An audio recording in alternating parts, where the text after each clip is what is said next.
السلام علیکم ورحمۃ اللہ وبرکاتہ۔ رمضان کا پہلا عشرہ رحمت کا تھا۔ وہ دن گزر گئے اور اب ہم داخل ہو چکے ہیں رمضان کے دوسرے عشرے میں۔ یہ ہے عشرہ مغفرت، یعنی وہ 10 دن جس میں اللہ تعالیٰ اپنے بندوں کے گناہ معاف فرماتے ہیں۔ سوچئے ہماری زندگی کتنی تیزی سے گزر رہی ہے۔ پچھلے رمضان کو آئے ابھی جیسے کل کی بات تھی، اور اب ایک اور رمضان ہمارے ہاتھوں سے پھسل رہا ہے۔ رسول اللہ صلی اللہ علیہ وسلم نے فرمایا، ہلاک ہو گیا وہ شخص جس نے رمضان پایا اور اپنی مغفرت نہ کروا سکا۔ کتنی بڑی بات ہے۔ رمضان میں بھی اگر ہم معاف نہ ہو سکے تو پھر کب ہوں گے؟ یہ عشرہ ہمیں پکار رہا ہے کہ آؤ اپنے رب کے سامنے جھک جاؤ، اپنی غلطیوں کا اعتراف کرو اور سچی توبہ کر لو۔ مغفرت کا مطلب کیا ہے؟ مغفرت صرف معافی کا نام نہیں۔ عربی زبان میں مغفرت کا مطلب ہوتا ہے ڈھانپ دینا، چھپا دینا اور سزا سے بچا لینا۔ یعنی اللہ تعالیٰ نے نہ صرف ہمارے گناہ معاف فرماتے ہیں بلکہ قیامت کے دن انہیں ظاہر بھی نہیں کرتے۔ سوچئے اگر ہمارے چھپے ہوئے گناہ لوگوں کے سامنے آ جائیں تو وہ کیا ہوگا؟ وہ غلطیاں جو کسی کو معلوم نہیں، وہ خیالات، وہ لغزشیں، وہ کمزوریاں، لیکن اللہ ستار ہے، وہ پردہ ڈالنے والا ہے۔ قرآن میں اللہ فرماتے ہیں، اے میرے بندو جنہوں نے اپنی جانوں پر زیادتی کی ہے، اللہ کی رحمت سے مایوس نہ ہو، بے شک اللہ تمام گناہ معاف فرما دیتا ہے۔ یہ آیت امید کی کرن ہے۔ یہ پیغام ہے کہ کوئی گناہ اتنا بڑا نہیں کہ اللہ کی مغفرت سے بڑا ہو جائے۔ ہمیں مغفرت کی ضرورت کیوں ہے؟ ہم گناہ گار ہیں، کوئی بھی انسان مکمل نہیں، کوئی بھی خطاؤں سے پاک نہیں۔ ہم دن میں کتنی ہی بار اللہ کی نافرمانی کر بیٹھتے ہیں، کبھی جان بوجھ کر، کبھی انجانے میں۔ ذرا اپنے دل کا جائزہ لیں، کتنی بار زبان سے غیبت نکل جاتی ہے، کتنی بار کسی کی برائی سن کر خاموش رہ جاتے ہیں، کتنی بار جھوٹ بول دیتے ہیں صرف اپنی عزت بچانے کے لیے۔ آنکھیں اللہ نے پاک رکھی تھیں لیکن کتنی بار حرام منظر دیکھ لیتی ہیں۔ دل اللہ نے نرم بنایا تھا لیکن اس میں حسد، بغض، نفرت جگہ بنا لیتے ہیں۔ والدین کی نافرمانی، شوہر یا بیوی کے حقوق میں کوتاہی، اولاد کی تربیت میں غفلت، نماز میں سستی، قرآن سے دوری، یہ سب معمولی باتیں لگتی ہیں لیکن اللہ کے ہاں ہر چیز لکھی جا رہی ہے۔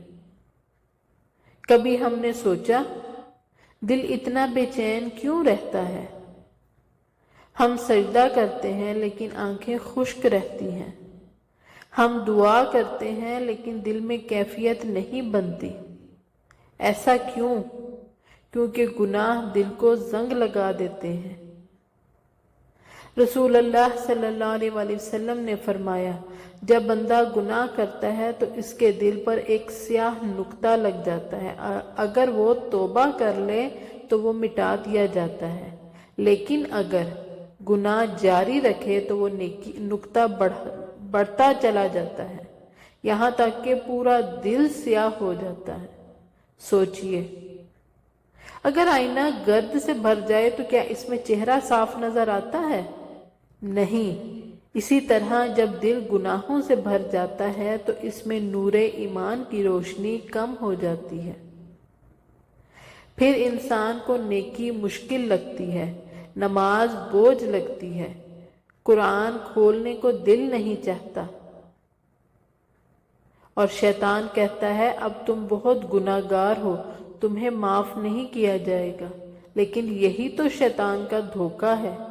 اللہ تعالیٰ تو انتظار میں ہے کہ میرا بندہ لوٹ آئے، میرا بندہ رو کر کہے یا اللہ مجھ سے غلطی ہو گئی۔ رمضان کا دوسرا عشرہ اسی لیے آیا ہے، یہ دل کی صفائی کا عشرہ ہے، یہ روح کی دھلائی کا وقت ہے۔ جیسے کپڑے دھونے کے لیے پانی اور صابن چاہیے، ویسے دل کو صاف کرنے کے لیے توبہ اور استغفار چاہیے۔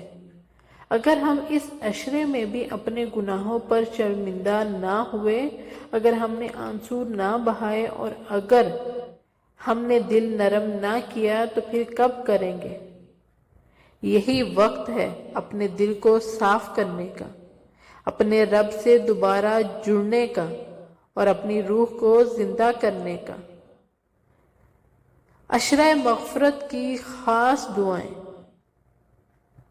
اس عشرے میں کثرت سے استغفار کرنا چاہیے۔ سب سے مشہور دعا استغفر اللہ ربی من کل ذنب و اتوب الیہ۔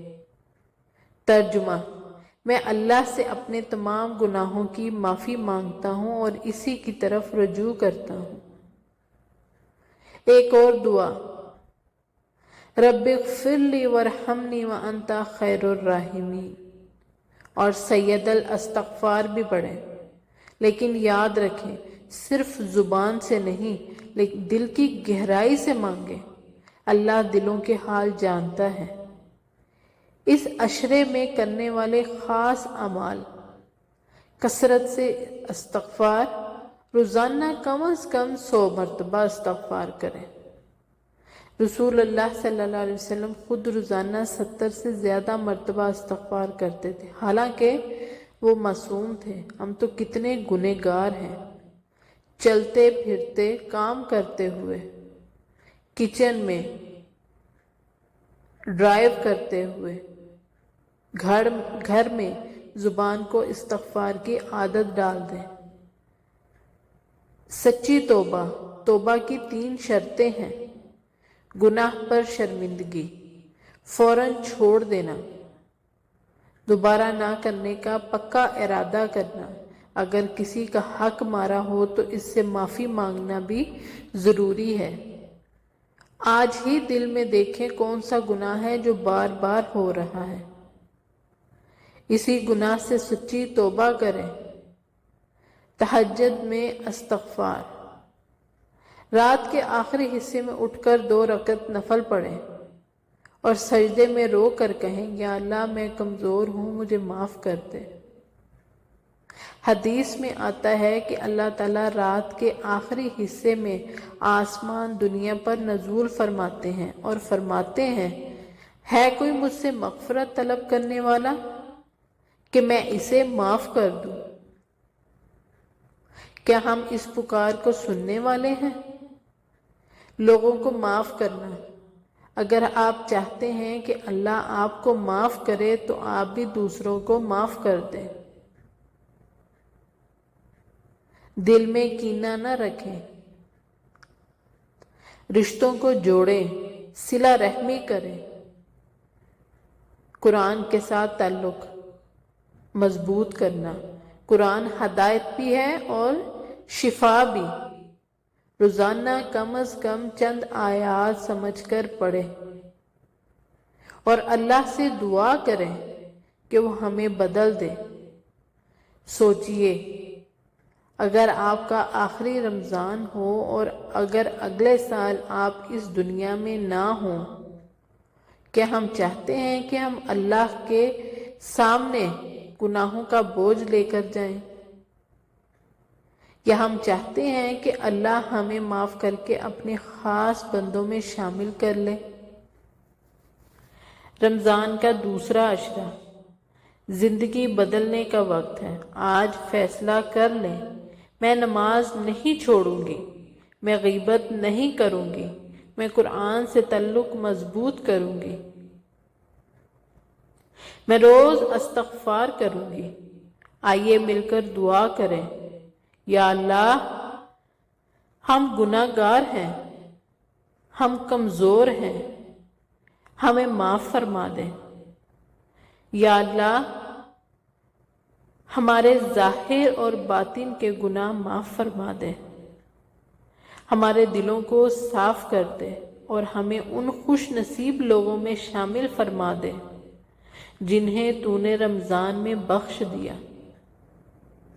آمین یا رب العالمین۔ جزاک اللہ خیر۔ ویڈیو پسند آئے تو لائک اینڈ شیئر ضرور کریں۔